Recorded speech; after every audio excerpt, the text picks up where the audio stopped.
తీసుకొద్దామని నీ ముదరష్టపదానికి ఉందమ్మా. ఇప్పుడు ఆదివారం అమావాస్య అని చెబుతుంది. నీకేం చెప్పాను? ఏం చెప్పావు? ఆదివారం అమావాస్య అంటున్నావు కదా, ముందుగా నా ఇంటికి పెద్ద కోడలుగా వచ్చావు కదా, కుడి కాలు లోపల పెట్టినావు. ఏం కాలు? కుడి కాలా? ఏ ఎడకాలు పెడితే అత్త తత్తదా? ఏమమ్మాయి జ్యోతి, అత్త మామ ఏమన్నా తత్తారా? అత్త మామ ఏమన్నా తత్తారా ఎడకాలు పెడితే? చెప్పవేమి జ్యోతి, నవ్వుతానే ఉండవు ఇందాక నుంచి. అలా చంద్ర ఈ విధంగా బయలుదేరి విడుస్తూ చూస్తావు నాయన.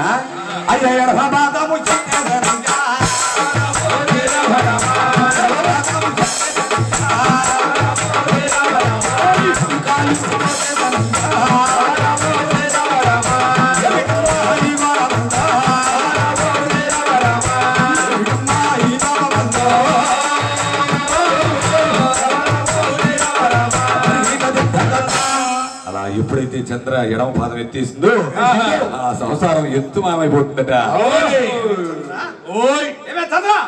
నీకేం చెప్పానే?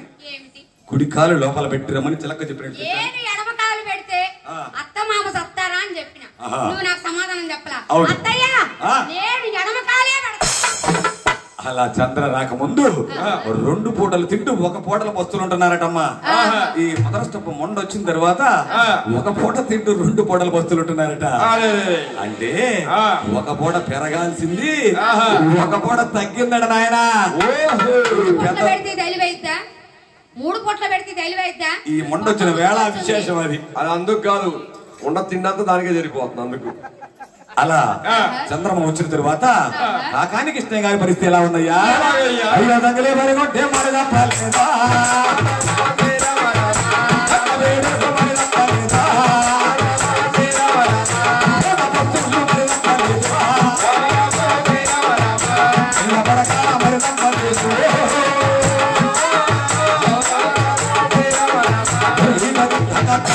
అలా ఎక్కడ వేసిన గొంగలి ఎక్కడ చందంగా ఉన్నదట. ఇంతలోని కాకాని కృష్ణయ్య గారు గోపయ్య వంక చూసి అరే చంద్రాది నక్షత్రముల కన్నా వంకలనవేమో కానీ గోపయ్యకు వంకలేదే. అరే పెద్దవాడి కళ్యాణం జరిపించడానికి 4 రాజ్యాలు తిరిగి వేసారిపోయాను. ఇప్పుడు చిన్నవాడి కళ్యాణం ఈ విధంగా జరిపించాలా అని చెప్పి కుక్కి మంచంలో కూర్చుని బాధపడుతూ ఉన్నాడట. అది ఎవరు చూశారయ్యా? ఇంకెవరినైనా భార్య ఎంకమ్మ చూసి నాదా ప్రాణేశ్వర చెంబుదేవి ఏమిటి నాదా ఈ విధంగా బాధపడుతున్నావు అన్నదట. ఆ మాటలు విన్నటువంటి కృష్ణయ్య అదేనే అల్లో సర్లు పడి పెద్దవాడి కళ్యాణం జరిపించాము కదా, అవునండి, చిన్నవాడి కళ్యాణం ఏ విధంగా జరిపించాలా అని ఆలోచిస్తూ ఉన్నాను. ఏమిటి మీరంతా తెలివి తక్కువారండి. ఏమిటి ఎంకమ్మా? ఏమండి మీరు ఏమి అనుకోరంటే ఒక మాట చెబుతా. ఏమనుకుని? అనిగిల నగరంలో మా అన్నయ్య గారు ఉన్నారు కదా, బామర్తే కదా, అతనికి లేక లేక లేక లేక హాసిని వాసుడు వరానా ఆడవాళ్ళ జన్మించింది. అయితే ఆమె పెరిగి పెద్దదై ఈనాడు పెళ్లిడికి వచ్చి ఉంటుంది. అయితే ఏమంటా? కాబట్టి ఎత్తుని దొరని బండి కట్టండి, మనం వెళ్ళి మా అన్నయ్య గారిని అడిగి నా మేన కోడల్ని కోడలు చేసుకుందాం. ఆశకు కూడా ఒక అంతరేది ఉండాలి. అంతస్తుల గురించి మాట్లాడుతున్నావా? ఇల్లు చేసుకోకముందు మాకోండి పెద్ద పెద్ద అంతస్తులు, చిరిగిపోయిన బట్టలు, కట్టిపోయిన నమ్ముకోవటం, తంగిలి కాసుకోవటం, కాలం అయిపోయింది. ఏమంటావు? ఏమనేది? ఎత్తున బండి కట్టండి. ఇదిగో బండి కట్టకుండా మా అన్నయ్య వాళ్ళ ఇంటికి రాకుండా ఉన్నామనుకో ఈ కాపురం నేను చేయను. భార్య మాటలు కాదలే ఉంటే కృష్ణయ్య గారు ఏ విధంగా వెళ్తున్నాడయ్యా?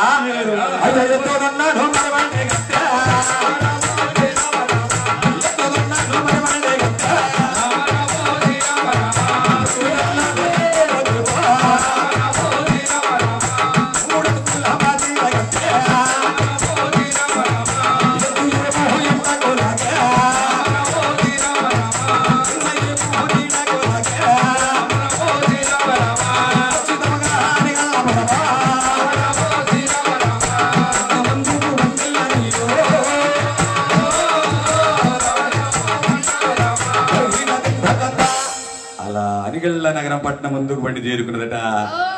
అంతలోనే అక్కడ ఉన్న అమ్మలక్కలందరూ కూడా అలా గోపయ్య ఎద్దును దున్నను బట్టి కట్టుకొని వస్తూ ఉన్నాడట. అలా వస్తూ ఉన్న గోపయ్యను చూసిన అమ్మలక్కలందరూ ఏమనుకుంటూ ఉన్నారయ్యా,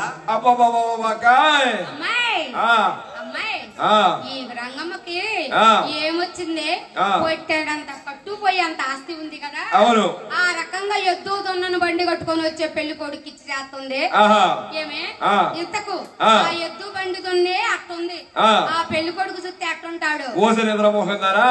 నీకు ప్రతిదియాలు మారవే. పెళ్లి కొడుకు రావాలంటే మన బజార్లో నుంచేగా. అమ్మాయి ఇంతకా పెళ్లి కొడుకు కుంటోడు, గుడ్డోడు, నట్టోడు ఎవరో అయ్యి ఉంటారు. అమ్మాయి అమ్మాయి చెప్పానుగా, పెళ్లి కొడుకు రావాలంటే ఇదే వచ్చేది. అవునవును, చూసి అట్టుండాలి చెప్పుకుందా లేవే. అలాగే లేవే. అలా ఆ మాటలు విన్నటువంటి అమ్మలక్కలందరూ కూడా ఆ మాటలు అటువంటి ఎవరు విన్నారు నాయన, ఇంకెవరు నాయన, రతనాల రంగమ్మదేవి విని వెళ్ళి సముద్రయ్య నా అల్లుడు ఎత్తును దున్నను బండి కట్టుకుని వస్తూ ఉన్నాడట. ఇదిగో ఈ పల్లకిని తీసుకుని వెళ్ళి ఊరేగింపుగా తీసుకుని రానదట. పల్లకిలో ఊరేగింపుగా వస్తూ ఉన్నాడట గోపయ్య. అలా వస్తూ ఉన్న గోపయ్యను చూసిన అమ్మలక్కలందరూ ఏమనుకుంటూ ఉన్నారయ్యా, అప్పుడు